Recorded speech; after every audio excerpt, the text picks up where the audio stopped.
जैसे मदीना का तज़किरा हो रहा था और मदीना के बाज़ार अच्छे हैं, दरो दीवार अच्छे हैं, तो मदीना के रास्ते से आने वाले कुरान और हदीस सबसे अच्छे हैं। वहाँ से जो पैगाम वही आया है वो सबसे अच्छा है। वो मेरे मिजाज के मुताबिक हो ना हो, आपके रिवाज के मुताबिक हो ना हो, उसको मान लेना भी सबसे अच्छा है। क्या कहते हैं? ये जो मसलक अहले हदीस, मनहज अहले हदीस है, ये भी सबसे अच्छा है, क्योंकि ये ऐन वही है जो अल्लाह के रसूल सल्लल्लाहु अलैहि वसल्लम पर मालिक कायनात ने नाजिल फरमाया है। मदीना अच्छा है, मक्का अच्छा है, उसके बाज़ार अच्छे हैं, मीनार अच्छे हैं, लेकिन अल्लाह की कसम है अगर अकीदा दुरुस्त है तो फिर सब कुछ अच्छा है। अगर अकीदा ठीक नहीं है तो मदीना तो अच्छा है, मक्का तो अच्छा है, फिर आप अच्छी जगह नहीं है। अगर अकीदे में कोई झोल है, अगर ये 100% वो नहीं है जो मोहम्मद रसूलुल्लाह पे नाज़िल हुआ, तो फिर मदीना अच्छा है, वो तो उसको अल्लाह ने अच्छा कहा, मक्का अच्छा है, उससे बेहतर कोई बस्ती ही नहीं। फैसला तो ये करना है, फिक्र तो ये पैदा करें कि वो पैगाम जो वहां से आया है वो भी मुझे अच्छा लगता है या नहीं लगता। अगर वहां से आने वाला पैगाम वो मेरी हिर्से जान है और मैं उससे मोहब्बत रखता हूं, मैं अपने वसाइल की कामयाबी की वजह से एक बार भी मक्का और मदीना न जा सका, तो हमारा अकीदा यह है इंशाअल्लाह कल मोहम्मद रसूलुल्लाह के साथ जन्नत में जरूर होंगे।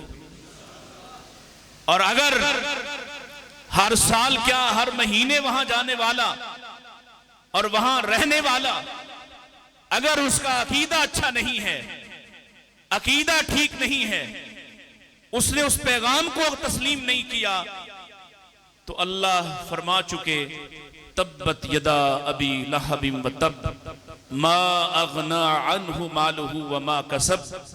पैदा मक्का में हुआ, रहा मक्का में, मक्का में ना सिर्फ मक्का में बल्कि मुतवल्लियों के घर पैदा हुआ, अकीदा ठीक नहीं था, तो रब कहता है मा अगना अन्हु मालुहु व मा कसब।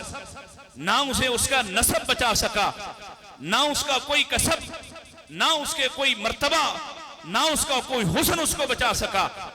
इसलिए वहां से जो पैगाम आया है वो भी उतना ही अच्छा लगना चाहिए जैसे मदीना अच्छा लगता है। क्या ख्याल है? और उस पैगाम की अहमियत यह है कि वो जो आना था आ चुका, अब दोबारा कोई हिस्सा, कोई टुकड़ा किसी और पर, किसी और सूरत में, किसी की मर्जी का कुछ भी। अल्लाह अकबर। सैयदना अबू बकर उमर रज़ी अल्लाहु अन्हुमा की बात हो रही थी। दोनों नबी अलैहिस्सलाम की वफात के बाद एक रोज घर से निकले और इरादा किया नबी की एक मां जिंदा है, उसके पास चलते हैं। नबी अलैहिस्सलाम की एक मां जिंदा है, कौन? जिसके बारे मेरे आका फरमा गए उम्मु ऐमन उम्मी बादा उम्मी। उम्मे ऐमन मेरी मां है, मेरी मां के बाद। वो खातून जिन्होंने हजरत आमना के बाद रसूलुल्लाह सल्लल्लाहु अलैहि वसल्लम को वहां मदीना से लेकर आई, फिर उनके साथ रही, ताहयात वफा निभाई, उनको अल्लाह के नबी फरमाते हैं उम्मे ऐमन मेरी मां के बाद मेरी मां है। तो नबी के दोनों यार वफातुन नबी के बाद उनके घर जाना चाहते हैं, इरादा करके निकले हैं। और जब उनके घर पहुंचे नबी की मां को देखने, उनका हाल अहवाल पूछने, तो वो रो रही थी। तवज्जो मेरी तरफ, वो रो रही थी। मां को, नबी की मां को रोते देखा तो दोनों यार भी रोने लग गए। पूछा नहीं क्यों रो रही? ये रोना वो वाला नहीं है जो आज रात जारी है, जो प्लानिंग करके जारी है, तय करके जारी है, झूठा जारी है, वो वाला रोना नहीं। ये हकीकी रोना था। मां को रोते देखा, दोनों यार भी आप दीदा हैं, वो भी रो रहे हैं। जब सैयदा उम्मे ऐमन खामोश हुई, चुप हुई, तो पूछती हैं तुम क्यों रोए? तो कहने लगे आपको रोता देखकर हम भी रो पड़े। और यही मोहब्बत होती है। आप अपने किसी बुजुर्ग को परेशान देखते हैं तो परेशान होते हैं, आप उसको रोता देखें तो रो पड़ते हैं, आप उसको हंसता खिलखिलाता मुस्कुराता देखें तो खिलखिला उठते हैं, वजह मालूम ना हो तब भी। अब जब खामोशी हो गई और ये दोनों सवाल करते हैं आप क्यों रो रही थी, क्या वजह है, क्या सबब है, तो जानते हैं उन्होंने क्या कहा? सैयदा उम्मे ऐमन रज़ी अल्लाहु अन्हा फरमाती मैं तो इस बात पे रो रही थी, नबी चले गए, अब आसमान से वही नहीं आएगी। ये बात समझ रहे हैं? नबी बोले चले गए, अल्लाह की मुलाकात को चले गए, दुनिया छोड़ गए, अब आसमान से पैगाम नहीं आएगा। इसका क्या मतलब है? जो पैगाम नबी ला चुके, दे चुके, अल्लाह ने उनकी तरफ भेजा, आप पहुंचा चुके, अब वही सब कुछ है, उसके साथ जुड़ जाओ। अगर उसके साथ वफा करोगे तो इंशाअल्लाह सब कुछ ही अच्छा हो जाएगा।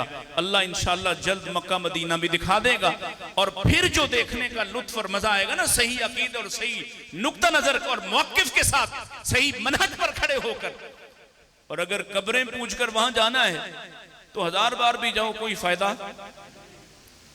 अगर घोड़े के नीचे से गुजर के जाना है, अगर ताजी और अलम लगा के जाना है, और अगर आप जो सही अकीदे का दावा करते हैं अमल से खाली जाना है, और वहां से आके वापस भी अमल की तरफ नहीं लौटना, तो फिर अच्छा होने के बावजूद भी आपका कोई फायदा होने वाला